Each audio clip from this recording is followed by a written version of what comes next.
Students, कैसे हो आप सब। उम्मीद है आप सब अच्छे होंगे और आपकी पढ़ाई भी अच्छी चल रही होगी। बच्चों देखो, बहुत दिनों बाद इस चैनल पे वीडियो आ रही है। आज से शुरू करेंगे carbon and its compound, class 10th का चैप्टर है। ठीक है, आओ। तो देखो बच्चों, ये फर्स्ट वीडियो है। इसमें क्या बताऊंगा, कार्बन एंड इट्स कंपाउंड का ना कुछ बेसिक इंट्रोडक्शन देखेंगे। एनसीईआरटी में जितनी चीजें लिखी है और जितनी चीजें आपको आनी चाहिए सब बताऊंगा। कहां से क्या क्या क्वेश्चन है, किस पॉइंट से एनसीईआरटी में क्वेश्चन बना है, किस पॉइंट से एनसीईआरटी एग्जाम्पलर में कौन सा क्वेश्चन है, किस पॉइंट से एग्जाम में क्वेश्चन आया हुआ है और कौन कौन से पॉइंट्स हमें इग्नोर करने हैं। समझ रहे हो? मतलब कुछ ऐसे पॉइंट्स होते हैं जिन्हें पढ़ना ही नहीं है तो उन्हें हटाओ, जो इंपॉर्टेंट है वो बताऊंगा। और इसको देखोगे ना तो इस चैप्टर में 100% स्कोर करोगे। ये चैप्टर थोड़ा सा मुश्किल है, लेकिन बच्चों ध्यान से समझोगे ना तो इंटरेस्टिंग भी बहुत है। आओ शुरू करते हैं। चैप्टर का नाम है कार्बन एंड इट्स कंपाउंड। यानी बच्चों बेसिक इंट्रोडक्शन में ना हमें क्या क्या बातें देखनी है। तो बेसिक इंट्रोडक्शन में जो हमें देखना है वो देखो। बेसिक इंट्रोडक्शन में हमें देखना है कि सबसे पहले ना एक एलिमेंट होता है जिसका क्या नाम है, कार्बन। कार्बन ना एक तरह का नॉन मेटल होता है। नॉन मेटल बच्चों, मेटल्स और नॉन मेटल्स में क्या फर्क होता है ये हम चैप्टर नंबर 3 में पढ़ के आए हैं। ठीक है, अब कार्बन एक तरह का नॉन मेटल है, तो कार्बन एक नॉन मेटल तो है। और कार्बन की जो स्टडी है ना वो केमिस्ट्री की जिस ब्रांच में होती है उसका नाम है ऑर्गेनिक केमिस्ट्री। क्या नाम है उसका? Organic chemistry. ऑर्गेनिक मतलब नेचुरल। तो कार्बन जो है ना, कार्बन और हाइड्रोजन जो है दुनिया की नेचुरल चीजों में पाया जाता है। समझ लो, इसलिए कार्बन की जो स्टडी है ना उसको ऑर्गेनिक केमिस्ट्री कहते हैं। ठीक है, फर्स्ट पॉइंट हो गया। दूसरा, अगर मैं कार्बन के बारे में ना कुछ इंपॉर्टेंट पॉइंट्स बताऊं, some important points about carbon, तो सबसे पहला पॉइंट ये है बच्चों कि जो हमारा अर्थ का क्रस्ट है ना उसके अंदर कार्बन प्रेजेंट है।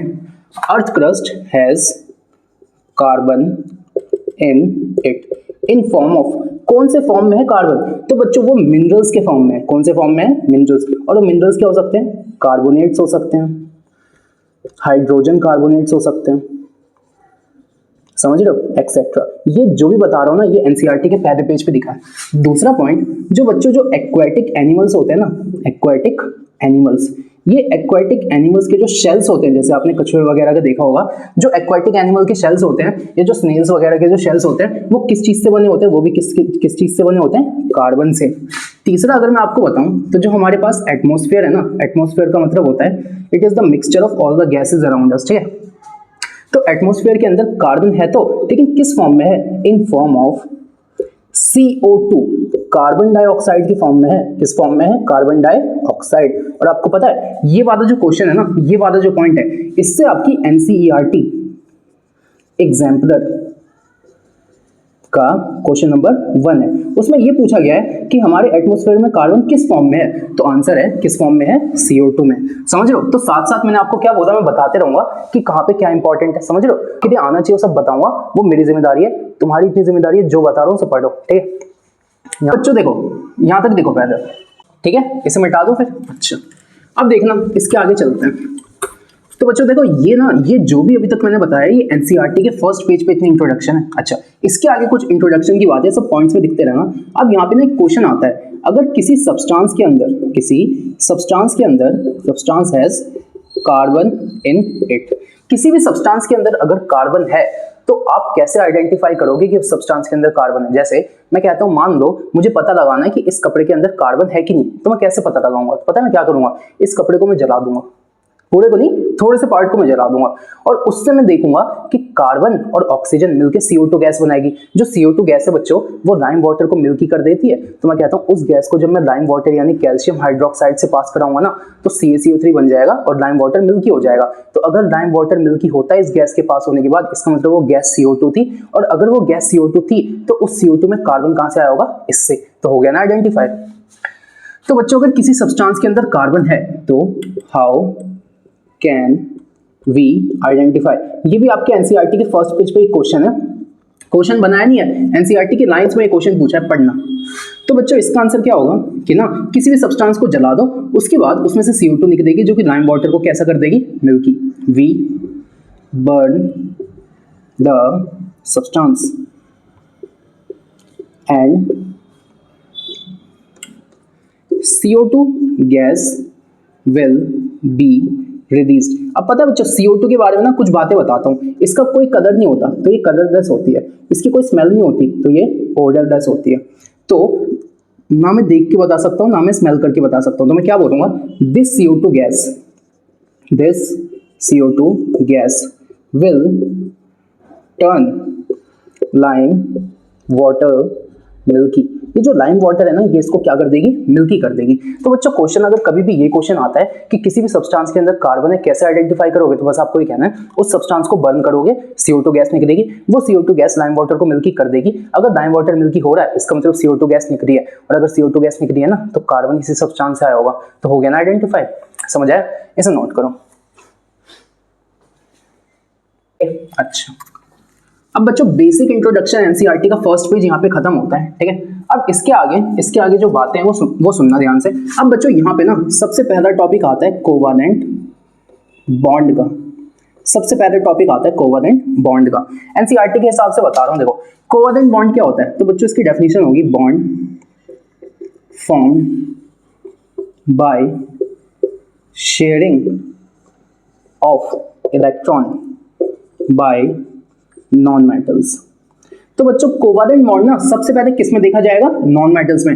जब एक नॉन मेटल और दूसरा नॉन मेटल आपस में इलेक्ट्रॉन की शेयरिंग करेंगे ना, उस बॉन्ड को क्या बोलूंगा, कोवालेंट बॉन्ड। जैसे बच्चों देखो इसके 3 एग्जांपल देते हैं। तो यहाँ पे ना मैं दिखता हूँ H2, यहाँ पे दिखता हूँ O2 और यहाँ पे दिखता हूँ N2। ये आपके एनसीईआरटी में तीनों एग्जांपल्स हैं, ध्यान से देखना।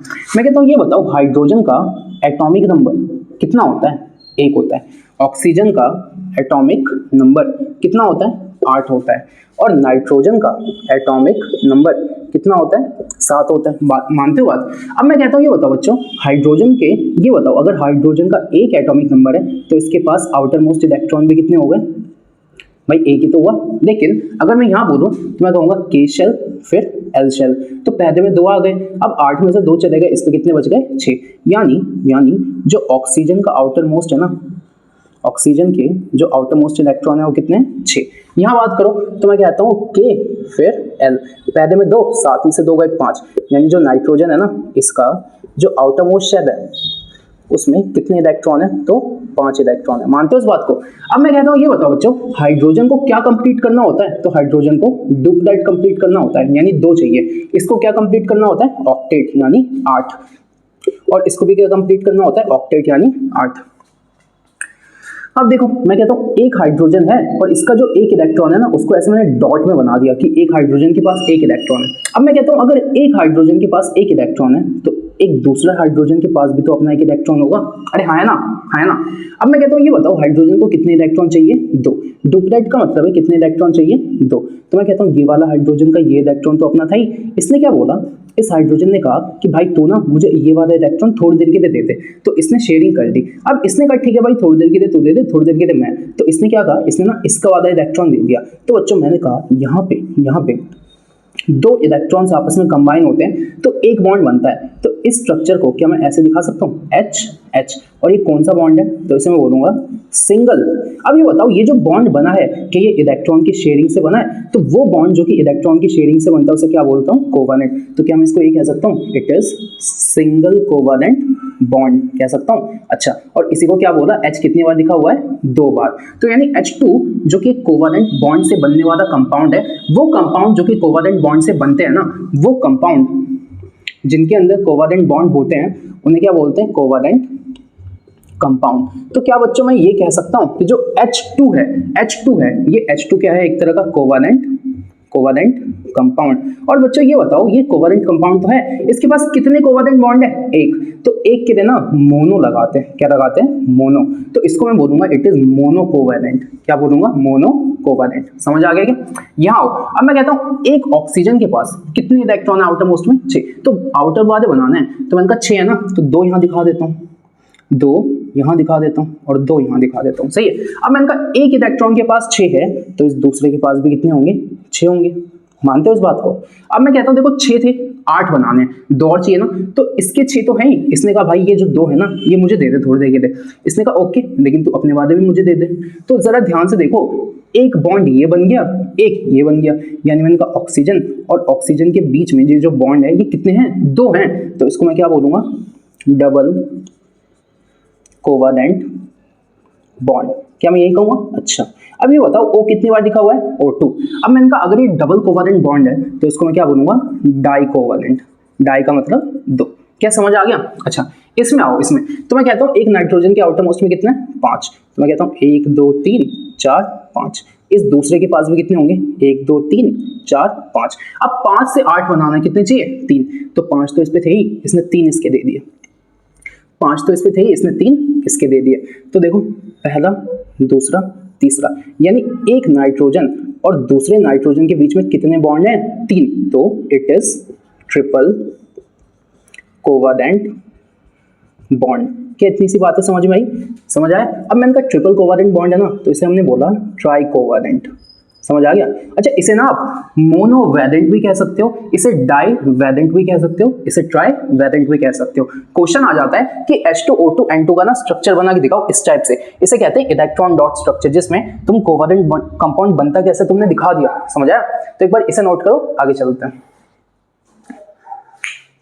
सुनो बच्चों, अभी तक जो हमने देखा, क्या देखा, कार्बन की बेसिक इंट्रोडक्शन देखी, जिससे 1 मार्क्स का क्वेश्चन आता है। कहाँ दिखा है? आपके एनसीईआरटी के फर्स्ट पेज पे। अच्छा उसके बाद क्या दिखा हुआ है, H2N2 और ये जो आपका O2 है इसके स्ट्रक्चर है। H2 में सिंगल कोवेलेंट बॉन्ड मोनोवैलेंट, में 2 कोवेलेंट बॉन्ड डाईवैलेंट, N2 में 3 कोवेलेंट बॉन्ड ट्राईवैलेंट। अच्छा एक बॉन्ड बनने के लिए कितने इलेक्ट्रॉन चाहिए, 2। तो 2 बॉन्ड बनने के लिए कितने चाहिए, 4। तो 3 बॉन्ड बनने के लिए कितने चाहिए, 6। एक बॉन्ड किस में बनता है, H2 में। 2 किस में बनते हैं, O2 में। 3 किस में बनते हैं, N2 में। कैसे बनते हैं, शेयरिंग से। वो बॉन्ड जो कि शेयरिंग से बनता है किसे क्या कहते हैं, कोवेलेंट बॉन्ड। और ऐसे कंपाउंड जिनके अंदर कोवेलेंट बॉन्ड है उन्हें क्या बोलते हैं, कोवेलेंट कंपाउंड। ठीक है, अब सुनो इसके आगे देखो। अब इसके आगे बच्चों ये क्वेश्चन बनता है कि why carbon share electron. Carbon जो है वो देखो ना, जैसे मैं बोलता हूँ कार्बन इलेक्ट्रॉन की शेयरिंग करता क्यों है, या तो वो अपने इलेक्ट्रॉन दे दे या किसी से अपने इलेक्ट्रॉन दे दे, है ना। तो सुनना बात क्या होता है, कार्बन जो है ना, कार्बन जो है, सुनते रहना बातें। कार्बन का एटॉमिक नंबर कितना होता है, 6। बच्चों जितना एटॉमिक नंबर होता है उतने क्या होते हैं, नंबर ऑफ प्रोटॉन्स। उतने क्या होते हैं, नंबर ऑफ प्रोटॉन्स। यानी कार्बन के पास कितने प्रोटॉन है, 6। जितने नंबर ऑफ प्रोटॉन्स होते हैं उतने क्या होते हैं, नंबर ऑफ इलेक्ट्रॉन्स। यानी कार्बन के पास कितने इलेक्ट्रॉन्स हैं, 6। सही है, मानते हो? इसका मतलब जो कार्बन का स्ट्रक्चर होगा ना, जो कार्बन का स्ट्रक्चर होगा उसमें ये जो न्यूक्लियस होगा, ये जो न्यूक्लियस होगा इसके अंदर कितने प्रोटॉन बैठे हुए हैं, 6। ठीक है। और मैं कहता हूँ जो फर्स्ट शेल होगा, फर्स्ट शेल, इसके अंदर कितने इलेक्ट्रॉन है, 2 इलेक्ट्रॉन। अच्छा देखो कैसे होता है, तो मैं कहता हूँ जो फर्स्ट शेल है उसे K बोलता हूँ, सेकंड वाले को क्या बोलता हूँ, L। फर्स्ट में ज्यादा से ज्यादा कितने आ सकते हैं, 2।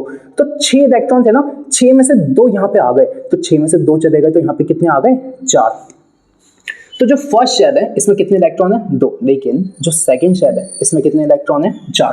तो ये कार्बन का स्ट्रक्चर है। अब क्वेश्चन, फर्स्ट क्वेश्चन तो बच्चों ये बनता है, फर्स्ट क्वेश्चन तो ये बनता है, सुनना ध्यान से, कि why carbon can not gain 4 electrons. मतलब एक बात बताओ, कार्बन के आउटर मोस्ट में कितने हैं, 4। कार्बन के आउटर मोस्ट में कितने हैं, 4। तो बच्चों एक बात बताओ, कोई भी जो आपका एटम है वो 8 इलेक्ट्रॉन चाहता है ना, तो इसके पास 4 है, तो ये शेयर क्यों करता है, ये 4 इलेक्ट्रॉन दे क्यों नहीं देता, क्यों नहीं देता? सुनो ध्यान से, नंबर ऑफ इलेक्ट्रॉन्स कितने हो गए, पहले उसके पास कितने थे, 6।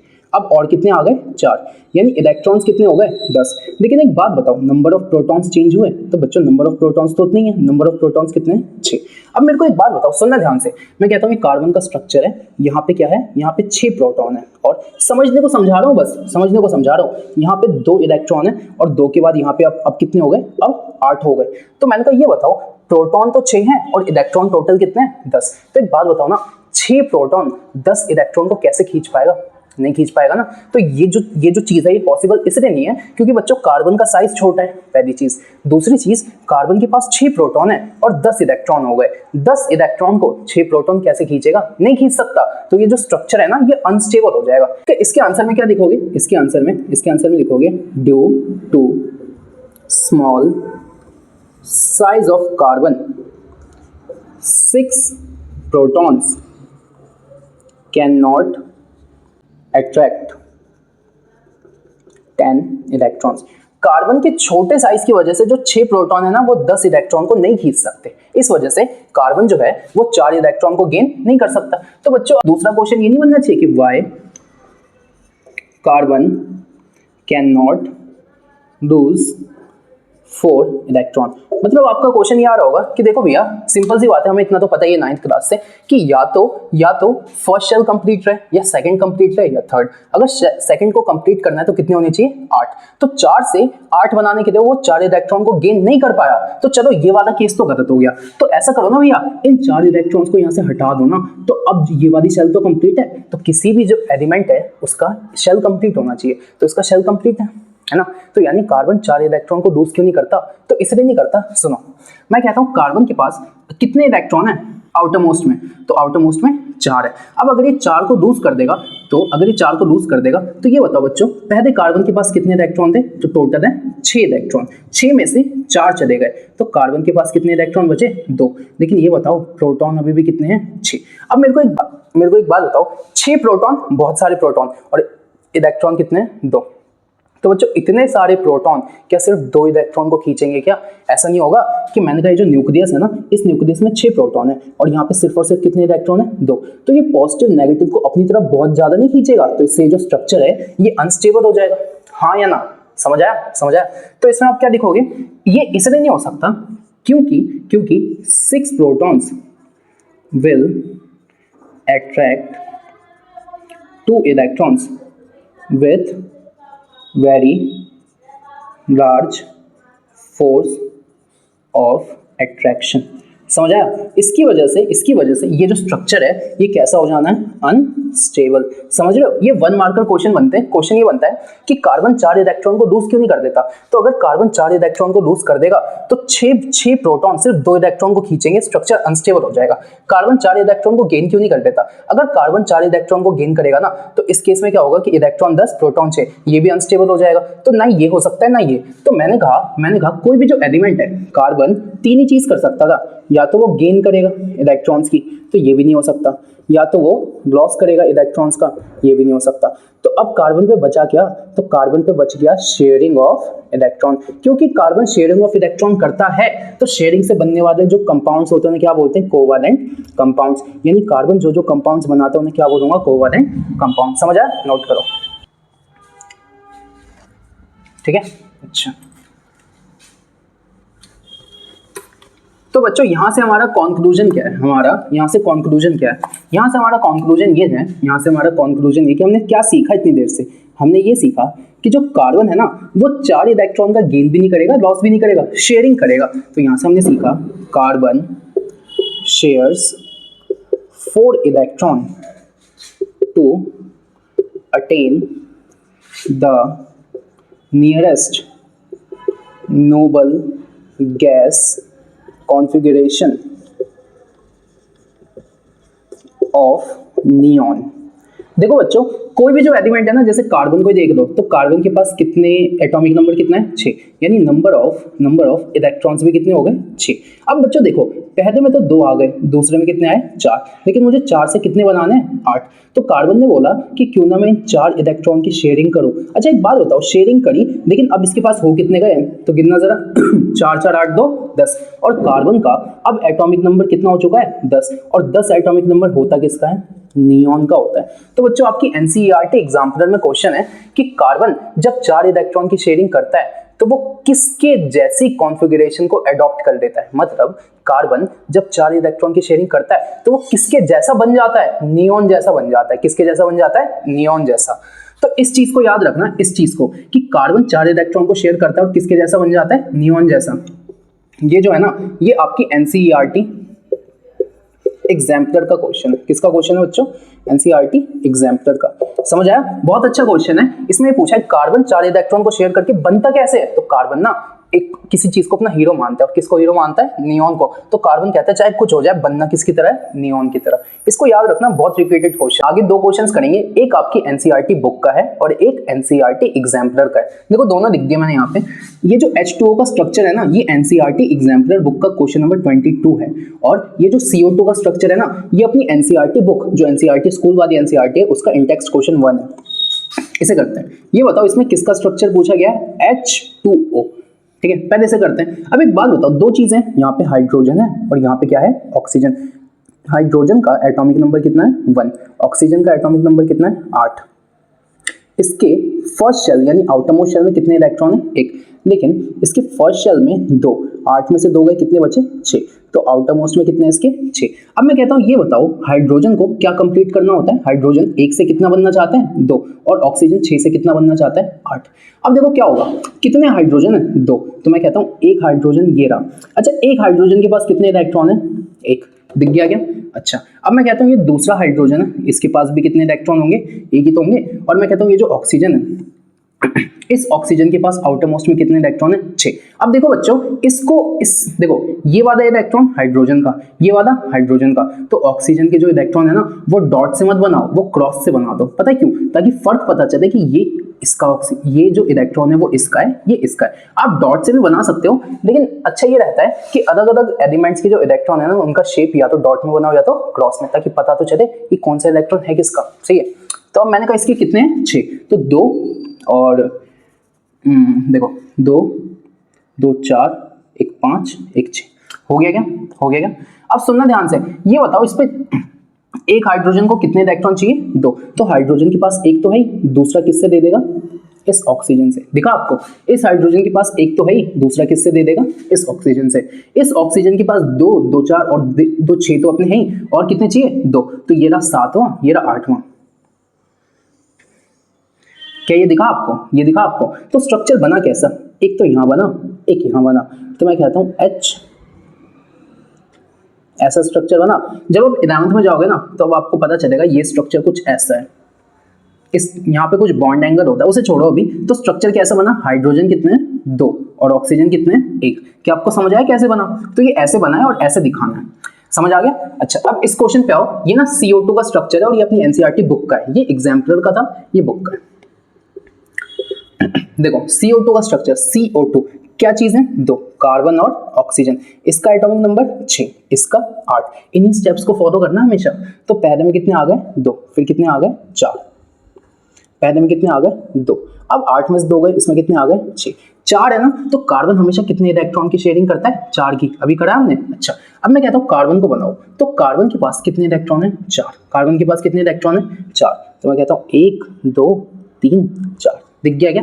अब मैं कहता हूँ कितने ऑक्सीजन दिख रहे हैं यहाँ 2, तो एक ऑक्सीजन को भैया इस तरफ बना दो और एक को किस तरफ बना दो, इस तरफ। अब मैं कहता हूँ एक ऑक्सीजन के आउटर मोस्ट में कितने हैं 6, तो चलो भाई 1 2 3 4 5 6, 1 2 3 4 5 6, दिख गया क्या। अब ऑक्सीजन को, ऑक्सीजन के पास 6 तो हैं, कितने और चाहिए 2, तो ऑक्सीजन का भाई ये 2 इलेक्ट्रॉन्स मुझे दे दे। इस वाले ऑक्सीजन ने कहा ये 2 इलेक्ट्रॉन्स मुझे दे दे, और कार्बन ने कहा यार मैं ही देता रहूं, तुम भी तो दोगे। तो कार्बन के 4 तो थे ही, कार्बन ने क्या किया 2 इससे दे दिए, 2 इससे, तो कार्बन के पास भी कितने कंप्लीट हो गए 8। देखो कार्बन के पास 2 2 4 तो थी, तो 6 2 8, ऑक्सीजन के पास 6 तो थी 2 8, 6 तो थी 2 8, तो कैसा कंपाउंड बना, क्या आपको दिखा। तो ये कंपाउंड कुछ ऐसा बनता है, यही स्ट्रक्चर किसका होता है CO2 का। क्या आपको समझ आया। तो बच्चों ये जो क्वेश्चन था, ये वाला जो क्वेश्चन था, ये किसका था, ये एनसीईआरटी एग्जाम्पलर का क्वेश्चन नंबर 22 था, और ये अपनी एनसीईआरटी बुक का इंटेक्स्ट क्वेश्चन था। समझ आया आपको कैसे होता है, ये 2 2 मार्क्स में बहुत अच्छे क्वेश्चन बनते हैं, इन्हें नोट करो, आगे चलते हैं। अब जो नेक्स्ट हेडिंग है ना वो है अपनी प्रॉपर्टीज ऑफ कोवेलेंट कंपाउंड। ये जो अपने पास कोवेलेंट कंपाउंड है, क्या इनकी कुछ प्रॉपर्टीज भी है। तो बच्चों ना इसको बिल्कुल वैसे समझो जैसे आपने मेटल्स एंड नॉन मेटल्स में किसे समझा था, आयोनिक कंपाउंड को। आयोनिक कंपाउंड की कितनी प्रॉपर्टी थी 4, कौन कौन सी, फिजिकल स्टेट, दूसरा इलेक्ट्रिकल कंडक्टिविटी, तीसरा सॉल्युबिलिटी, चौथा मेल्टिंग एंड बॉइलिंग पॉइंट। वैसे जो कोवेलेंट कंपाउंड्स वो होते हैं ऐसे कंपाउंड्स जिनके अंदर हमें कौन सा बॉन्ड मिलेगा, इन विच कोवेलेंट बॉन्ड इज फाउंड। कौन सा बॉन्ड मिलेगा भैया, कोवेलेंट बॉन्ड इज फाउंड। ये और कोवेलेंट बॉन्ड क्या होता है, जो शेयरिंग से बनता है, किसके बीच में, नॉन मेटल्स। तो मैं कहता हूं सबसे पहली प्रॉपर्टी है फिजिकल स्टेट। ये कोवेलेंट कंपाउंड में फिजिकल स्टेट क्या होता है, तो फिजिकल स्टेट का क्या मतलब है भाई, physical state solid liquid gas. तो जो कोवेलेंट कंपाउंड है ना एग्जिस्ट इन ऑल 3 स्टेट्स, तीनों स्टेट्स में मिलते हैं ये भाई साहब, तीनों स्टेट्स में। जैसे मैं कहता हूँ अगर मैं सॉलिड की बात करूँ, अगर मैं लिक्विड की बात करूँ, अगर मैं गैस की बात करूँ, तो बच्चों एक बात बताओ, अभी अभी हमने H2O बनाया, H2O, तो H2O में जो हाइड्रोजन और ऑक्सीजन का बॉन्ड है वो शेयरिंग से नहीं बना, यानी वो कोवेलेंट बॉन्ड है, और जिसमें कोवेलेंट बॉन्ड होता है वो क्या होता है, कोवेलेंट कंपाउंड। तो कोवेलेंट कंपाउंड में H2O लिख सकता हूँ, तो यहाँ भी लिख दिया, यहाँ भी लिख दिया, यहाँ भी। अब आप बोलोगे ऐसा क्यों, तो मैं कहता हूँ यहाँ H2O सॉलिड में, यहाँ लिक्विड में, यहाँ गैस में। इसे क्या बोला, आइस, इसे क्या बोला, वाटर, और इसे क्या बोला, वेपर्स। तो अगर मेरे को कभी क्वेश्चन आता कि आपने इस बात को प्रूव करो कि कोवेलेंट कंपाउंड तीनों स्टेट में, मैं क्या करता, मैं कहता पानी देखा है, पानी, पानी बर्फ में भी होता है, पानी में भी होता है और वेपर्स में भी होता है, और पानी कोवेलेंट कंपाउंड है, हो गया ना प्रूफ। ये फर्स्ट था। सेकंड है आपका सॉल्युबिलिटी, कि भाई इनकी सॉल्युबिलिटी क्या है, इनकी सॉल्युबिलिटी। तो बच्चों जो आयोनिक कंपाउंड थे ना वो पानी में तो सॉल्युबल थे, पानी में तो सॉल्युबल थे, लेकिन केरोसिन पेट्रोल में सॉल्युबल नहीं थे। जस्ट उल्टा, ये केरोसिन पेट्रोल में तो सॉल्युबल है लेकिन पानी में नहीं है। तो सॉल्युबल इन ऑर्गेनिक सॉल्वेंट्स, और इन्हें ऑर्गेनिक सॉल्वेंट्स बोलते हैं केरोसिन पेट्रोल को। कैसे, जैसे पेट्रोल और केरोसिन। बट किस में सॉल्युबल नहीं है, बट इनसॉल्युबल इन वाटर। अब बच्चों यहाँ पे क्वेश्चन आता है कि क्या जितने भी कोवेलेंट कंपाउंड है सबके सब पानी में इनसॉल्युबल है, तो आंसर है सिर्फ एक ऐसा कंपाउंड है जो पानी में सॉल्युबल तो है और वो कोवेलेंट कंपाउंड है। तो इसी को मैं क्या बोलता हूँ भैया, एक्सेप्शन, एक्सेप्शन, एक्सेप्शन। एक्सेप्शन है आपका शुगर इन वाटर। ये जो शुगर है ना इसका फॉर्मूला होता है C12H22O11। कार्बन हाइड्रोजन का है यानी शेयरिंग से बना है, यानी कोवेलेंट कंपाउंड है। तो ये एक ऐसा कोवेलेंट कंपाउंड है जो कि पानी में सॉल्युबल है। इसके अलावा जितने कोवेलेंट कंपाउंड है वो पानी में क्या है, इनसॉल्युबल। तो इसे एक्सेप्शन में ध्यान रखना है। तीसरे में बात करता हूं तो हो गया ये आपका मेल्टिंग एंड बॉइलिंग पॉइंट। यही हो गया अपना मेल्टिंग एंड बॉइलिंग पॉइंट। अब इसकी बात करते हैं। तो बच्चों मेल्टिंग एंड बॉइलिंग पॉइंट में क्या बोलोगे, तो ये बताओ मेल्टिंग और बॉइलिंग पॉइंट का मतलब क्या है। तो देखो भाई मैं कहता हूँ एक मॉलिक्यूल दूसरा मॉलिक्यूल, दो मॉलिक्यूल्स के बीच में जो फोर्स है ना, दो मॉलिक्यूल्स के बीच में जो बॉन्ड है, जो फोर्स है, अगर वो बहुत ज्यादा स्ट्रांग है तो उसको तोड़ने के लिए एनर्जी भी बहुत ज्यादा दोगे। तो अगर एनर्जी बहुत ज्यादा दोगे तो मेल्टिंग और बॉइलिंग पॉइंट ज्यादा हो जाएगा। लेकिन लेकिन लेकिन जो कोवेलेंट कंपाउंड है ना उसमें एक मॉलिक्यूल और दूसरे मॉलिक्यूल के बीच में जो फोर्स ऑफ अट्रैक्शन है ना वो वीक है, कमजोर है। उस वजह से क्या होता है कि अगर हम कम एनर्जी देंगे ना तब भी टूट जाएगा। तो मैं ये नहीं कह सकता कोवेलेंट कंपाउंड को मेल्ट और बॉईल करने के लिए मुझे कम एनर्जी देनी है, यानी मेल्टिंग और बॉइलिंग पॉइंट कम हुआ ना, समझ आया। तो मैं क्या बोलूंगा, covalent compounds have low melting point and boiling point as the force of attraction between molecules is weak। क्योंकि मॉलिक्यूल्स के बीच का, आपके एनसीईआरटी में लाइन लिखी हुई है, आपके एनसीईआरटी में कि मॉलिक्यूल्स के बीच का फोर्स ऑफ अट्रैक्शन वीक है ना, इस वजह से मेल्टिंग और बॉइलिंग पॉइंट कम है। ठीक है, अच्छा। और जो चौथा पॉइंट है वो है आपका इलेक्ट्रिकल कंडक्टिविटी। कौन सा पॉइंट है आपका, electrical conductivity. Electrical conductivity, electrical conductivity ये क्या होता है। तो बच्चों मैं कहता हूं क्या कोवेलेंट कंपाउंड इलेक्ट्रिसिटी को कंडक्ट कर सकते हैं, तो आंसर है कोवेलेंट कंपाउंड इलेक्ट्रिसिटी के बहुत बेकार कंडक्टर्स होते हैं। तो मैं कहता हूं कोवेलेंट कंपाउंड्स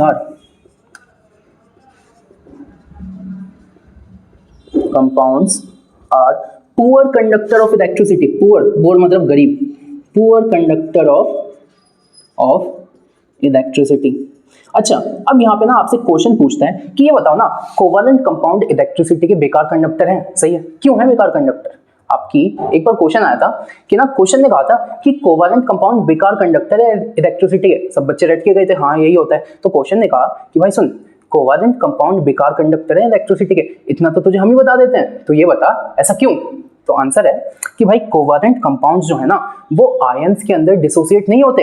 तो केमिस्ट्री में इलेक्ट्रिकल कंडक्शन का मतलब यही होता है कि अगर कोई सब्सटेंस आयंस यानी कैटायन एनायन पॉजिटिव नेगेटिव में डिसोसिएट होगा तो वो इलेक्ट्रिसिटी का अच्छा कंडक्टर होगा। लेकिन अगर कोई ऐसा कंपाउंड है जो कि आयंस में डिसोसिएट नहीं होता तो वो इलेक्ट्रिसिटी का बेकार कंडक्टर होगा।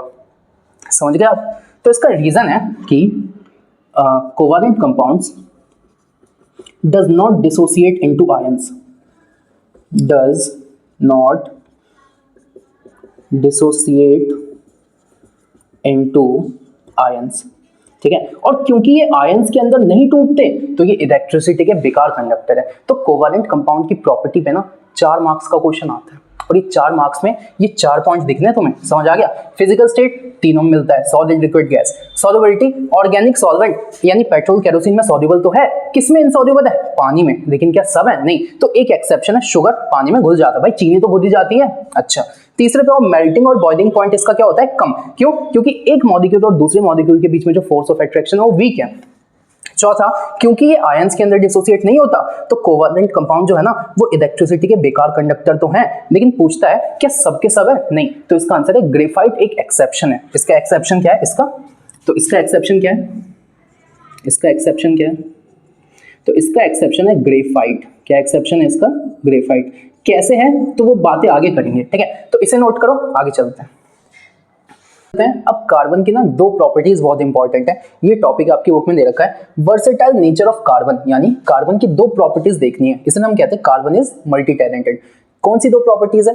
तो पहली प्रॉपर्टी का नाम है टेट्रा वैलेंसी और दूसरे का नाम है कैटिनेशन। देखो देखो बच्चों, टेट्रा का मतलब होता है 4 और वैलेंसी का मतलब होता है किसी भी एलिमेंट की ना कंबाइनिंग कैपेसिटी। वैलेंसी होती है कंबाइनिंग कैपेसिटी किसकी? किसी भी एलिमेंट की, of an element.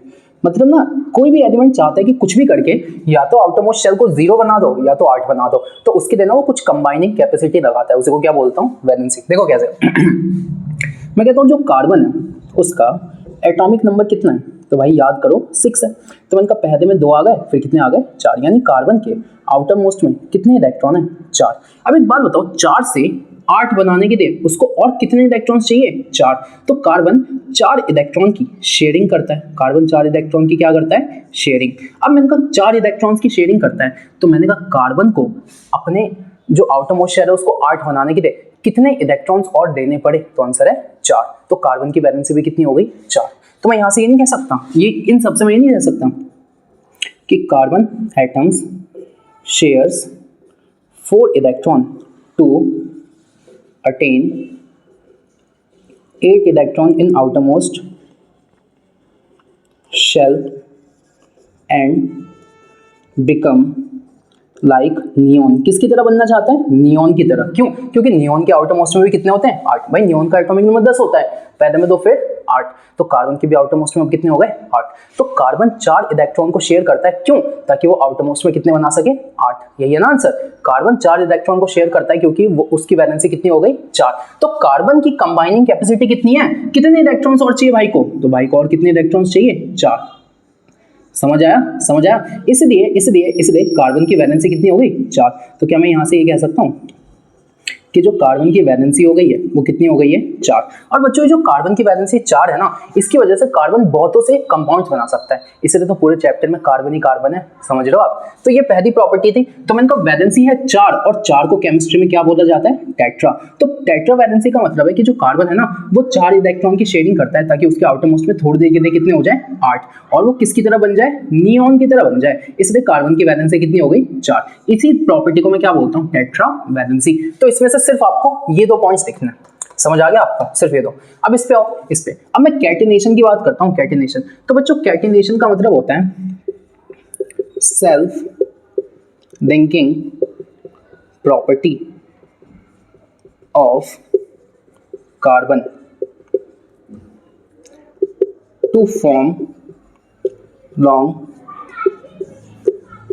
Straight chains branch chains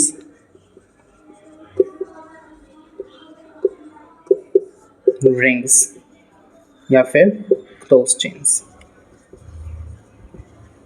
देखो बच्चों इसका क्या मतलब है?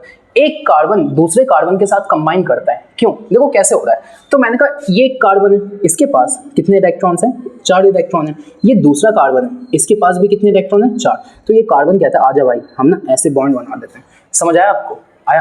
अब मैंने कहा एक कार्बन, दूसरा कार्बन, फिर यहाँ तीसरा, फिर यहाँ चौथा, तो ये कार्बन की एक चेन नहीं बनती गई, लेकिन ये चेन एकदम सीधी सीधी है ना, इसलिए मैंने कहा कार्बन जो है ना वो सेल्फ लिंकिंग, खुद से लिंक करता है, और कार्बन की ये जो सेल्फ लिंकिंग प्रॉपर्टी है ना, जिससे वो दूसरे कार्बन से लिंक हो जाता है, इसी प्रॉपर्टी को क्या बोलता हूँ, कैटिनेशन।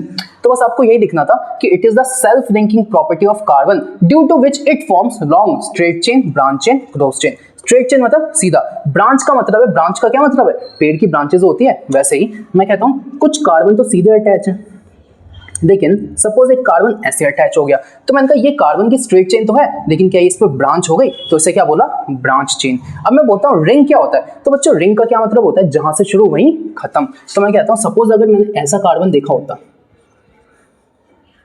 ऐसा कार्बन देखा होता, तो मैं कहता हूं ये पहला कार्बन है, ये दूसरा है, ये तीसरा है, ये चौथा है, फिर ये पहला है, दूसरा है, तीसरा है, चौथा है। तो बच्चों जहां से मैं शुरू करता हूं, क्या मैं घूम फिर के यहीं आ जाता हूं, तो मैंने कहा ये क्लोज्ड चेन है। कैसी चेन है, क्लोज्ड। तो कार्बन जो है ना कैटिनेशन करके सीधी सीधी चेन बनाता है, ब्रांच चेन बनाता है और क्लोज चेन बनाता है। इसी क्लोज चेन को क्या बोलता हूं, रिंग्स। तो मैं कहता हूं कार्बन की कितनी प्रॉपर्टी है, दो। एक का नाम है टेट्रावैलेंसी, कार्बन 4 और इलेक्ट्रॉन्स को शेयर करता है, इस प्रॉपर्टी को क्या बोलता हूं, टेट्रावैलेंसी। और कार्बन अपने ही जैसे दूसरे कार्बन के साथ कंबाइन करता है, सेल्फ लिंकिंग प्रॉपर्टी है कार्बन की, जिस वजह से या तो वो स्ट्रेट चेन बनाएगा, या तो ब्रांच बनाएगा, या तो रिंग बनाएगा। और इसी self linking property of carbon को क्या बोलता हूं, इसी self linking property of carbon को मैं बोलता हूं कैटिनेशन। नोट करो।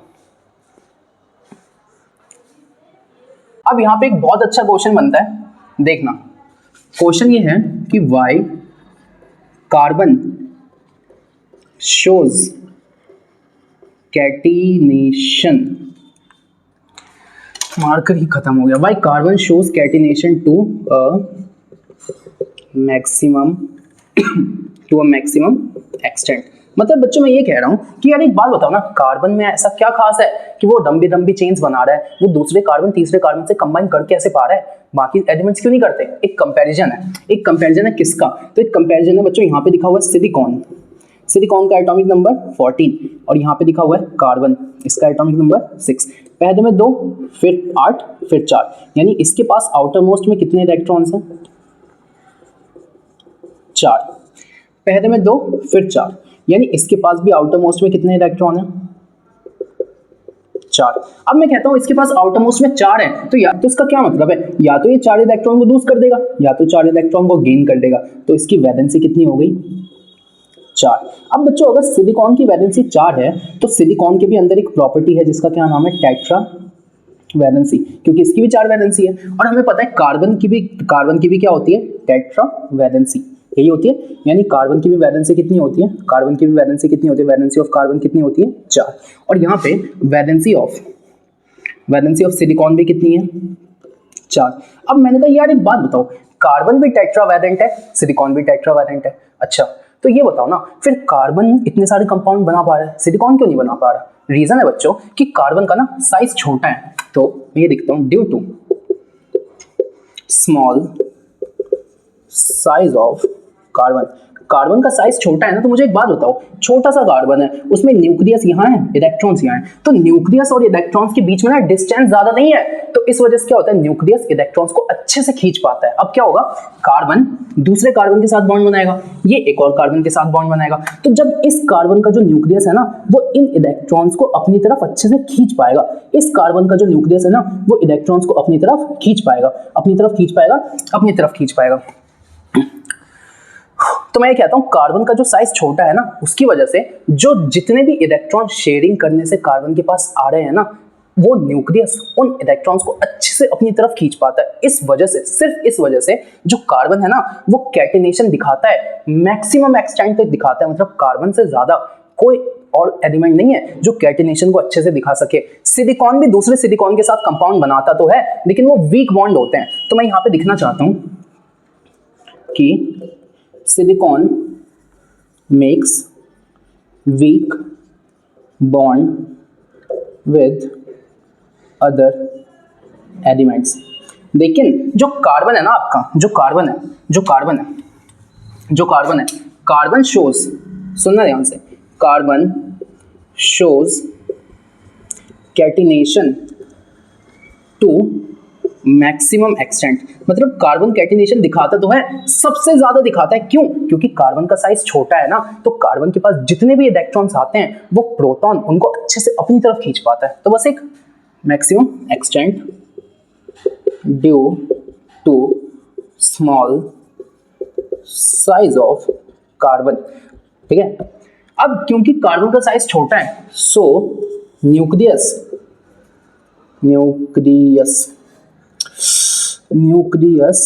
Can attract the shared electron more effectively. Hence, carbon-carbon bond is strong. देखो बच्चों क्या बोला, कभी क्वेश्चन आए कि कार्बन कैटिनेशन को सबसे ज्यादा क्यों दिखाता है, तो बस एक रीजन देना, कार्बन का कुछ भी है ना छोटे साइज की वजह से। कार्बन का साइज छोटा है ना, तो उसके इलेक्ट्रॉन और न्यूक्लियस पास पास है। अब दूसरा इलेक्ट्रॉन कार्बन के पास आ गया तो वो इलेक्ट्रॉन भी तो न्यूक्लियस के पास आ गया, तो न्यूक्लियस है पॉजिटिव, इलेक्ट्रॉन है नेगेटिव, तो न्यूक्लियस इलेक्ट्रॉन को अपनी तरफ अच्छे से खींच पाएगा। इस वजह से जो कार्बन कार्बन का बॉन्ड है ना वो बहुत ज्यादा स्ट्रॉन्ग है, बहुत ज्यादा। तो मैं कहता हूँ कार्बन कैटिनेशन को सबसे ज्यादा इस वजह से दिखाता है क्योंकि कार्बन का साइज छोटा है, उस वजह से जो न्यूक्लियस है ना वो अच्छे से इलेक्ट्रॉन, जो शेयर वाले इलेक्ट्रॉन है उसको अच्छे से अपनी तरफ खींच पाता है। क्योंकि ये अच्छे से अपनी तरफ खींच पाता है, इस वजह से कार्बन और कार्बन के बीच का जो बॉन्ड है ना वो बहुत ज्यादा स्ट्रॉन्ग है। और अगर कार्बन और कार्बन के बीच का बॉन्ड बहुत ज्यादा स्ट्रॉन्ग है तो इसका मतलब है कार्बन कार्बन कार्बन कार्बन की चेन बनती जाएगी, और अगर कार्बन कार्बन कार्बन कार्बन की चेन बनती जाएगी तो इसी को तो कैटिनेशन बोलते हैं। समझ गए आप? तो बच्चों ये कंपैरिजन आता है सिलिकॉन और कार्बन का। कंपैरिजन है ना कि सिलिकॉन और कार्बन का, ये जो कंपैरिजन है बच्चों ये आपकी एनसीईआरटी एग्जाम्पलर का क्वेश्चन है, एनसीईआरटी एग्जाम्पलर। और ये कौन सा क्वेश्चन है? Question number 42। आपकी एनसीईआरटी एग्जाम्पलर उठा के देखना, उसका क्वेश्चन नंबर 42 है। इसमें कार्बन और सिलिकॉन का डिफरेंस पूछा हुआ है, तो मैं कहता हूँ कार्बन भी टेट्रावैलेंट है, ये भी टेट्रावैलेंट है। कार्बन भी कैटिनेशन दिखाता है, ये भी दिखाता है। सिलिकॉन जब कैटिनेशन दिखाता है ना तो बॉन्ड जो होते हैं बहुत ज्यादा वीक होते हैं। क्यों? क्योंकि सिलिकॉन का साइज बहुत ज्यादा है। लेकिन जब कार्बन कैटिनेशन दिखाता है ना तो कार्बन और कार्बन के बीच में बॉन्ड बहुत ज्यादा स्ट्रॉन्ग होते हैं। क्यों? क्योंकि कार्बन का साइज छोटा है ना, तो न्यूक्लियस इलेक्ट्रॉन को अच्छे से खींच पाता है। समझ आ गया? तो टेट्रावैलेंट तो दोनों है, लेकिन कैटिनेशन ये ज्यादा अच्छा है। इस वजह से कार्बन, इस पूरे चैप्टर का क्या नाम है? कार्बन और उसी के कंपाउंड्स, क्योंकि कार्बन टेट्रावैलेंसी भी दिखाता है और कैटिनेशन भी, इसलिए कार्बन के क्या बनते हैं? कंपाउंड्स। इसे नोट करो। आगे चलते हैं, अब करेंगे क्वेश्चन। आओ देखो क्वेश्चन क्या है। क्वेश्चन है कि ना S8 यानी सल्फर 8 का स्ट्रक्चर बना के दिखाओ। आप अपनी एनसीईआरटी बुक का इंटेक्स्ट क्वेश्चन नंबर 2 है। तो बच्चों यहाँ पे ना साइड में लिखा हुआ है कि बुक तुम्हें हिंट देती है कि जो स्ट्रक्चर है ना ये क्लोज चेन एक रिंग जैसा बनेगा। देखो ये जो स्ट्रक्चर है ना बनता कैसे है, तो देखो बनाने का तरीका देखना। एक डब्लू बनाओ, वो पिक्चर देखिए, कौन सी हो, धमाल, जिसमें 10 करोड़ रुपए ढूंढने होते हैं। तो गोवा में सेंट सेबेस्टियन गार्डन में बड़े से डब्लू के नीचे वैसे एक डब्लू बनाओ। तो लो भाई बना देते हैं।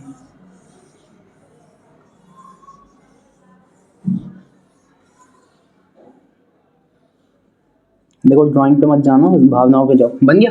अच्छा, अब मैं कहता हूँ इसके कितने कोने हैं? पहला, दूसरा, तीसरा, चौथा, पांचवा, छठा, सातवां, आठवां। जितने कोने हैं ना उन कोनों पे सल्फर लगा दो। क्या लगा दो? क्या लगा दो भाई? सल्फर। क्या लगा दो? सल्फर। क्या लगा दो? सल्फर। क्या लगा दो? सल्फर। क्या लगा दो? सल्फर। क्या लगा दो भाई? सल्फर। और यहाँ पे भी क्या लगा दे हम? सल्फर। तो देखो 1 2 3, देखो गिन 1 2 3 4 5 6 7 और 8।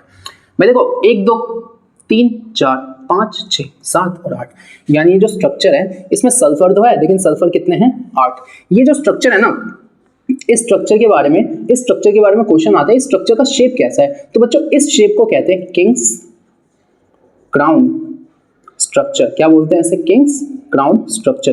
देखो भाई अगर मैं थोड़ी थोड़ी शेडिंग कर दूं तो ये राजा के मुकुट जैसा लग रहा है ना। अब तुम बोलोगे भैया लग तो नहीं रहा, तो मान लो ना लग रहा है, क्या जा रहा है। तो ये किंग्स क्राउन स्ट्रक्चर है। दूसरी चीज ये कैसा स्ट्रक्चर है? तो ये क्लोज चेन स्ट्रक्चर है। कैसा स्ट्रक्चर है? Close chain. बच्चों देखो ना यहाँ पे कहीं ओपन नहीं है, घूम फिर के आप यहीं आ जाओगे, ठीक है। तो ये 1 मार्क्स का काफी अच्छा क्वेश्चन बनता है बुक का, इसे नोट करो। अब बच्चों जो नेक्स्ट टॉपिक है ना वो है एडोट्रॉप्स ऑफ कार्बन। कार्बन के कुछ एडोट्रॉप्स होते हैं। क्या होता है एडोट्रॉप्स? तो बच्चों देखो एडोट्रॉप्स का क्या मतलब होता है। तो कभी भी आपसे क्वेश्चन आ जाए ना कि एडोट्रॉप्स क्या होते हैं, तो एडोट्रॉप्स में ना आपको कुछ बातें दिखनी है। सबसे पहले होना चाहिए सेम एलिमेंट और होना चाहिए same physical state. Same element same physical state but different physical structures, इसे कहूंगा एडोट्रॉप्स।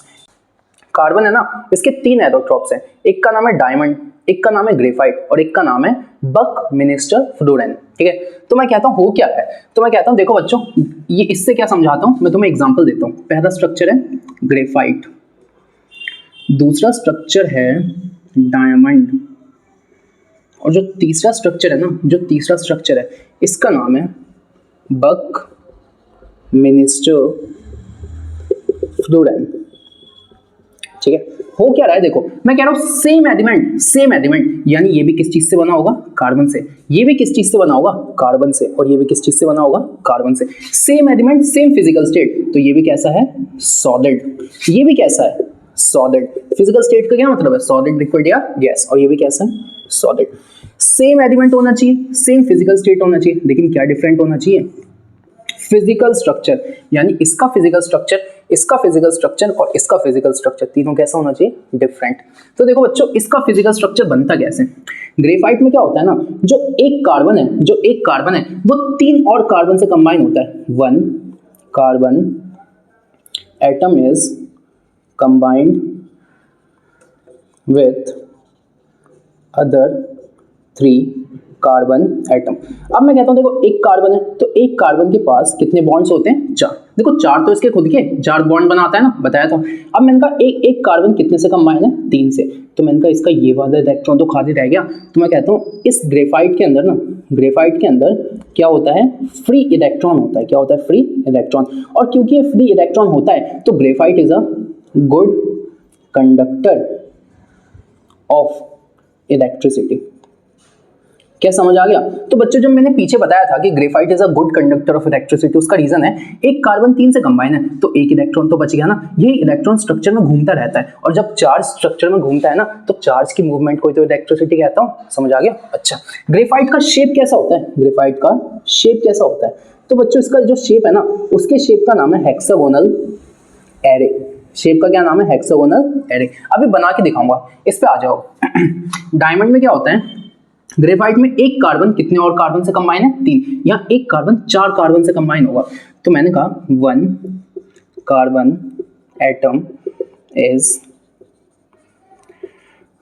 Combined with other 4 carbon atom. अब मैंने कहा एक कार्बन 4 बॉन्ड बनाता है और चारों किससे कंबाइन है, कार्बन से। तो मुझे बताओ क्या कार्बन के पास कोई इलेक्ट्रॉन बचा, तो आप बोलोगे देखो भैया यहाँ पे ना 3 तो यूज में थे, एक इलेक्ट्रॉन बच गया था, लेकिन यहाँ तो चारों इलेक्ट्रॉन देखो, ये भी चारों यूज में है ना।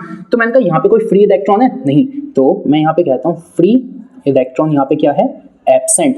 क्योंकि फ्री इलेक्ट्रॉन यहाँ पे एब्सेंट है। तो बच्चों ये जो बकमिनिस्टर फ्लोरेन है ना, इसको मैं ऊपर समझाता हूँ, अब मेरे को थोड़ी जगह चाहिए। ठीक है, तो मैं कहता हूं ये जो फ्री इलेक्ट्रॉन यहाँ पे एब्सेंट है, इसकी वजह से जो डायमंड है, क्या वो इलेक्ट्रिसिटी का अच्छा कंडक्टर होगा, भाई इसके पास इलेक्ट्रॉन ही नहीं है तो क्या ही घूमेगा। ठीक है, तो डायमंड इज ठीक है, तो इसके पास फ्री इलेक्ट्रॉन ही नहीं है तो क्या ही घूमेगा, तो डायमंड, ठीक है, तो diamond is bad conductor of electricity. लेकिन बच्चों, अगर मैं यहीं पे आपसे एक सवाल पूछूं जो कि मेटल्स एंड नॉन मेटल्स का है, क्या डायमंड हीट का भी बेकार कंडक्टर होगा, तो पूरी दुनिया में डायमंड से अच्छा हीट का कंडक्टर कोई नहीं है। समझे, ध्यान रखने से, तो यहां तक सही। अच्छा, अब डायमंड का शेप कैसा होगा, डायमंड का शेप कैसा होगा, तो जो डायमंड का शेप होता है ना, इसे मैं कहता हूं 3D रिजिड स्ट्रक्चर। क्या बोलता हूं मैं इसे, 3D rigid structure. 3rd dimensional structure होता है और बहुत ज्यादा रिजिड होता है। ठीक है, पहले एक बार यहां तक नोट करो, फिर बना के दिखाता हूं।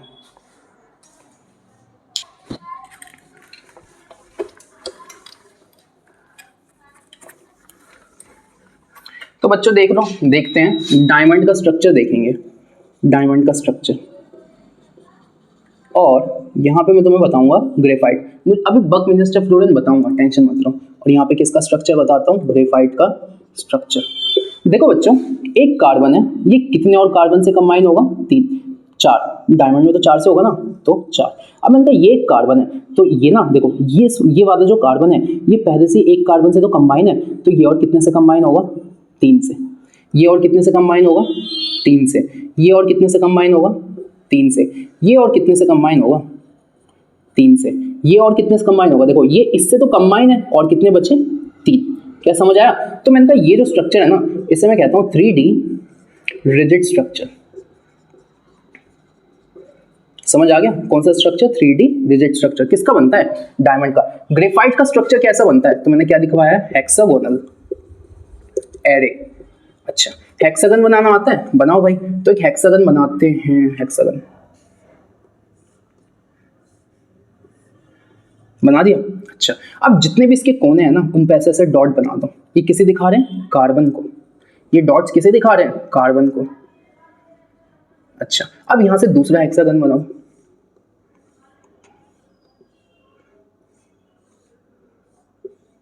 बना दिया।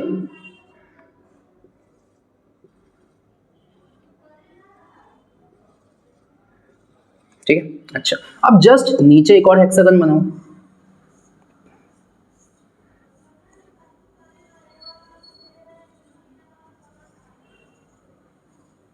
और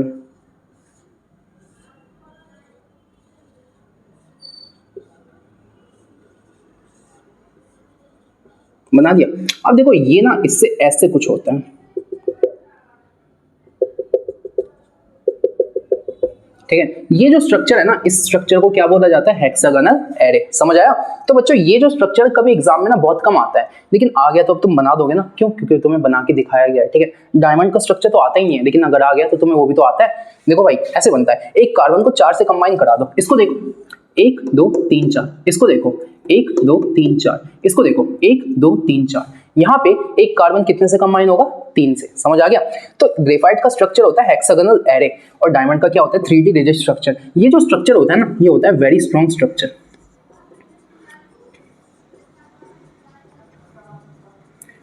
लेकिन ये जो स्ट्रक्चर होता है ना, ये वीक होता है। ठीक है, और ये ना स्लिपरी होता है, फिसलता है। Slippery structure. ये क्या होता है? ये होता है बैड कंडक्टर ऑफ इलेक्ट्रिसिटी। लेकिन ये कैसा होता है? ये होता है वेरी गुड कंडक्टर ऑफ। समझ आ गया? अब बच्चों मुझे पता है बकमिंस्टर फ्लोरीन बच गया, इसे नोट करो, बताता हूं। अब तीसरा एथोट्रॉप जो बच गया उसका नाम है बकमिंस्टर फ्लोरीन। FURENE। देखो भाई, स्पेलिंग तो मत जाना है ना। अब इसमें होता क्या है? तो बच्चों इस स्ट्रक्चर का नाम है C60 स्ट्रक्चर। क्या नाम है इसका? C60 structure. समझ आ रहा है? इसके अंदर कितने कार्बन होंगे? 60 कार्बन होंगे। और यहाँ पे कभी कभी ये पूछ देता है कि इसके अंदर कौन कौन से शेप्स हैं। तो इसके अंदर 2 शेप्स हैं। एक तो है हेक्सागन्स, और हेक्सागन्स के साथ इसके पास क्या है? पेंटागन्स। हेक्सागन्स मतलब कितनी साइड्स? 6। पेंटागन्स मतलब कितनी? 5। यहाँ पे कभी कभी ये पूछ लेता है हेक्सागन और पेंटागन कितने हैं। तो बच्चों इसके पास 20 हेक्सागन्स होते हैं और 5 क्या होते हैं? पेंटागन्स। अब ना हिसाब मत लगाने लगना कि 20 × 6 120। तो भैया इसमें 60 कैसे? मेरे भाई कुछ कार्बन इसमें कॉमन भी तो होंगे। समझे? तो बस इस बात को याद रखो कि 20 हेक्सागन्स 5 पेंटागन्स। कभी इसका क्वेश्चन आया नहीं, लेकिन क्या पता आ जाए। ठीक है, तो ये C60 स्ट्रक्चर होता है। और ये किसकी तरह दिखता है? तो जो इसका स्ट्रक्चर होता है ना, ये होता है सॉकर बॉल की तरह। Soccer ball. और इसी को किन्हीं किन्हीं किताब में बोला हुआ है बकी बॉल लाइक स्ट्रक्चर। क्या बोला गया है? बकी बॉल लाइक स्ट्रक्चर। तो बच्चों बस बकमिंस्टर फ्लोरीन से तुम्हें 3 चीजें पता होनी चाहिए कि 60 कार्बन होते हैं, हेक्सागन पेंटागन्स होते हैं, सॉकर बॉल या फिर बकी बॉल लाइक स्ट्रक्चर होता है। समझ आया आपको? तो बच्चों मैं यहाँ पे इस वीडियो को खत्म करूंगा। अब मैं हट जाता हूँ, इसे आप नोट कर लो और मुझे आप जरूर बताना आपको ये कैसा लगा। अगर अच्छा लगेगा तो मैं इसका पार्ट 2 लेके आऊंगा। ठीक है, और जल्दी लेके आऊंगा। और थोड़ी मेरी कुछ दिनों से तबीयत ठीक नहीं है, इसलिए मैं वीडियोस बना नहीं रहा था। अब वीडियोस रेगुलर आनी शुरू हो जाएगी। ठीक है, तो आप पढ़ाई करते रहिए। All the very best. और आप जरूर बताइए कि आपको ये वीडियो कैसी लगी और ये सीरीज को कंटिन्यू करना चाहिए कि नहीं करना चाहिए। ठीक है, पढ़ाई करते रहिए। All the very best. मिलेंगे बहुत जल्दी।